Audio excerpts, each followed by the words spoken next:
बिस्मिल्लाहिर्रहमानिर्रहीम, अस्सलाम वालेकुम। बज़ाहिर आपको शायद लग रहा हो कि पाकिस्तान पीपल्स पार्टी की तरफ से मलीर में जलसा किया गया है। बिलावल भुट्टो ज़रदारी साहब वहाँ पर बड़े खुश नज़र आ रहे थे कि जनाब इमरान खान जो है फिर सिलेक्टेड होना चाह रहा है, हमने जनाब उसको हरा दिया, नौजवान जो है वो पीपल्स पार्टी को वोट करेंगे क्योंकि एक हमने सीट छीनी है तहरीक इंसाफ से कराची में। तो अब जनाब पाकिस्तान पीपल्स पार्टी पता नहीं क्या बनने जा रही है, क्या होने जा रहा है। लेकिन हकीकत ये है कि लोग छोड़ कर जा रहे हैं। सबसे बड़ी मिसाल बानी वो लोग जो पाकिस्तान पीपल्स पार्टी की बुनियाद रखने वालों में से हैं, एतजाज़ अहसन साहब। उनके बयानात आप देखिए। अब तो हाल ये है कि खुद एतजाज़ अहसन साहब को बाकायदा तहरीक इंसाफ की तरफ से ऑफ़र चली गई है। आज की एक बड़ी खबर वो ये कि सेक्रेटरी इत्तलात तहरीक इंसाफ साबिक वज़ीर फ़ारूक हबीब साहब, जिनके बारे में लोग बड़ी तारीफ़ भी कर रहे हैं कि जनाब अभी जो आबिद शेर अली प्लस राना सनाउल्लाह को फैसलाबाद में हराया है, इनमें फ़ारूक हबीब का बहुत बड़ा कंट्रीब्यूशन है। एक नौजवान जिन्होंने तालिब इल्मी में तहरीक इंसाफ को ज्वाइन किया और उसके बाद बड़े बड़े बुर्ज उल्टा दिए और सिर्फ चंद हज़ार से अगर वो जीते थे, लेकिन अब इमरान खान साहब जब उसी सीट पर लड़े हैं तो वो लीड 25,000 की हो गई, जो गढ़ कहलाया जाता था नून लीग का, जहाँ पर धड़ेबंदी भी थी और उसके बावजूद नून लीग जीतती थी। यानी राना सनाउल्लाह और आबिद शेर अली कैंप्स के दरमियान लड़ाई होती थी, आज वो सब इकट्ठे थे और वहाँ से हार गए। तो वो फ़ारूक हबीब कह रहे हैं कि जी तहरीक इंसाफ की तरफ से बाकायदा ऑफ़र है, जब चाहें एतजाज़ अहसन साहब तहरीक इंसाफ ज्वाइन कर सकते हैं, क्योंकि वो एक मिसाल है कारकुनों के लिए, इसलिए कि वो खुलकर तनकीद करते हैं, खुलकर बात करते हैं। अब ये एक धचका है, कोई माने ना माने, एक परसेप्शन ज़रूर क्रिएट होता है कि जनाब एतजाज़ अहसन साहब के बारे में अगर कोई भी एरा गैरा पीपल्स पार्टी में से उठकर ये बात करेगा कि जी वो तहरीक इंसाफ के लिए काम कर रहे हैं, वो तो तहरीक इंसाफ के साथ हैं, वो तो इमरान खान के दोस्त हैं, इमरान खान के हमसाए हैं, वो भी ज़मान पार्क में रहते हैं, दोनों की रिहाइश करीब करीब है, तो ये तो हमेशा मुश्किल वक्त में इन्होंने पीपल्स पार्टी का साथ नहीं दिया, तो फिर पीपल्स पार्टी ने उनको सदारती उम्मीदवार क्यों बनाया भाई? ये भी तो सोचिए। एक शख्स जो सदारती उम्मीदवार था एक वक्त में पीपल्स पार्टी की तरफ से, आज वो तहरीक इंसाफ की तरफ झुकाव रखता है, अल-एलान उस तरह की बातें करता है, इमरान खान की तारीफ करता है, इमरान खान को सराहता है। अब हुआ क्या? यही कहा ना कि जी नून लीग को जिस तरह से रिलीफ दिए जा रहे हैं, ये सब कुछ हो रहा है, ये जुर्म है और तली पर रखे हुए सब के सामने है किस तरह से केसेस हैं। अच्छा, इससे ज़्यादा सख्त बातें पीपल्स पार्टी की तरफ से, यानी गद्दारी की बातें, बिलावल साहब जरदारी साहब कहते रहे हम तो जन्नत में इनके साथ नहीं जाएंगे, अब नहीं बख्श सकते नवाज शरीफ को, ये सब बातें करते रहे। एतजाज़ साहब इस हद तक तो शायद नहीं कभी गए होंगे। आज उसी नून लीग के लिए एतजाज़ अहसन साहब बुरे बन रहे हैं। तो अब आप देखिए कि किस तरह से कैप्टन टाइड सफदर साहब चले गए कि जी तौहीन अदालत की है एतजाज़ अहसन साहब ने, और high court Islamabad high court से उनको फारिग होना पड़ा, यानी उनकी दरख्वास्त ही फारिग हो गई। तो अब वो नून लीग जनाब जो बड़ी खिलाफ होती थी एतजाज़ अहसन के, और पीपल्स पार्टी जनाब एतजाज़ अहसन को बड़ा डिफेंड करती थी, आज ये हाल हो गया है कि पीपल्स पार्टी को अपने बड़ों को दूर करना पड़ रहा है और उनको ऑफर्स आ रही है तहरीक इंसाफ की तरफ से। अब हर कोई तहरीक इंसाफ की तरफ जा रहा है, नून लीग के तो छोड़ कर जा रहे हैं, दीगर लोग छोड़कर जा रहे हैं, कहीं आपको JUI का पता लगता है पूरा धड़ा ही निकल गया, ANP के लोग छोड़कर जा रहे हैं, MKM के लोग छोड़कर जा रहे हैं। कोई जमात ऐसी आपको नहीं मिलेगी कि जिधर से लोग छोड़कर ना जा रहे हों। मुझे ये बताइए कितने लोग ज्वाइन कर रहे हैं इन PDM की जमातों को? कहीं आपने देखा है? तहरीक इंसाफ के कितने लोग गए हैं? ज़रा सोचिए, ज़रा कितने कोई बड़े ख़ानदान धड़े आपने कहीं खबर देखी तो मुझे बताइएगा। अब पीपल्स पार्टी बज़ाहिर समझ रही है कि जनाब 2 सीटें हमने निकाल ली, एक मुल्तान से और एक कराची से, तो हम बड़े जनाब ताकतवर हो गए हैं, पता नहीं कोई रिवाइवल हो जाएगा।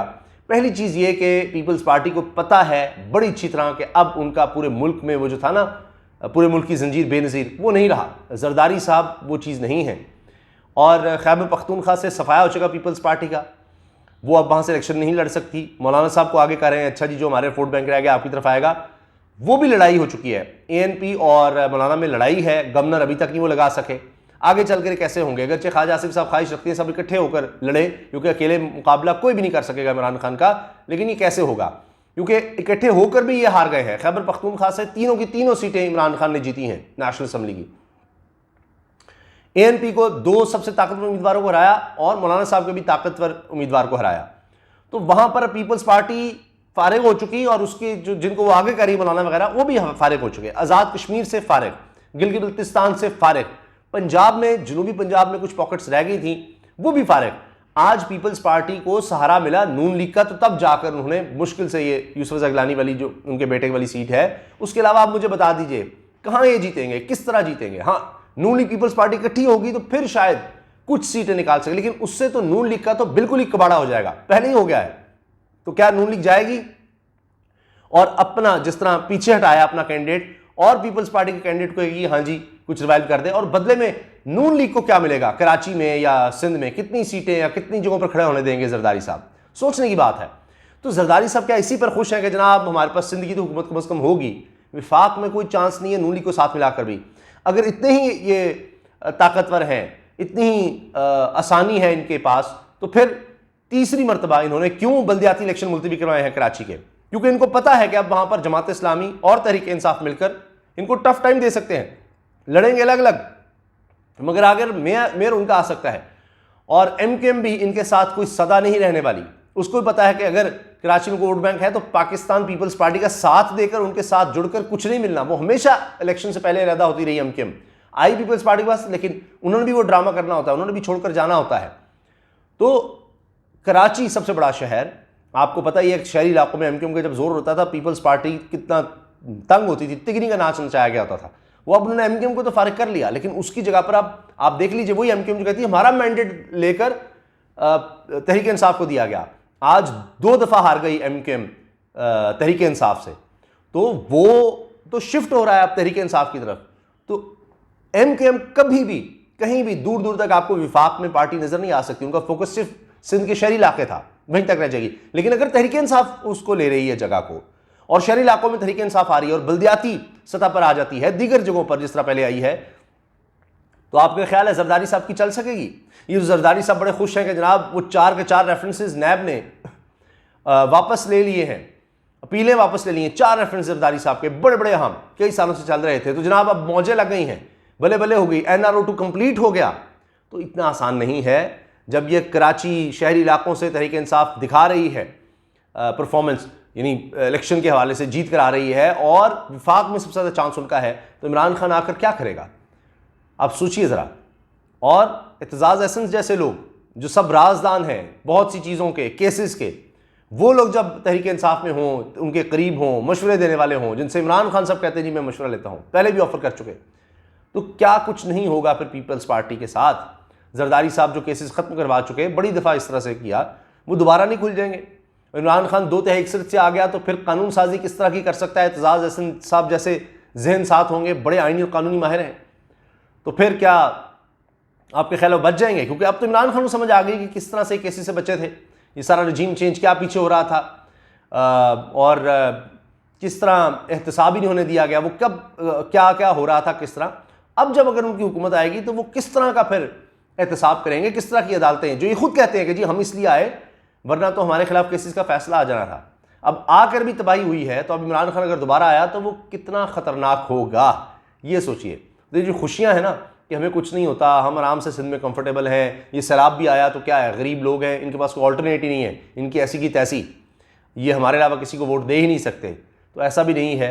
अभी आप देखिएगा सिंध में, इंटीरियर सिंध में इनको धचका लगेगा, इनका वोट बैंक मुतासर होगा, लोग इनसे नफरत का इजहार कर रहे हैं। जो लोग सैलाब ज़दा की मदद के लिए जाते हैं, आप ज़रा उनसे पूछिए, उनके आगे माइक कर दीजिए, ज़रूरी नहीं है कि आप साफ़ी हैं, आप जाकर ज़रा पूछिए, वैसे ही रिकॉर्ड कीजिए, जो लोग जा रहे हैं, तंजीमें जा रही हैं, उनमें से किसी से रिक्वेस्ट करें, ज़रा उनसे पूछिए तो सही कि वो क्या सोच रहे हैं पाकिस्तान पीपल्स पार्टी के बारे में।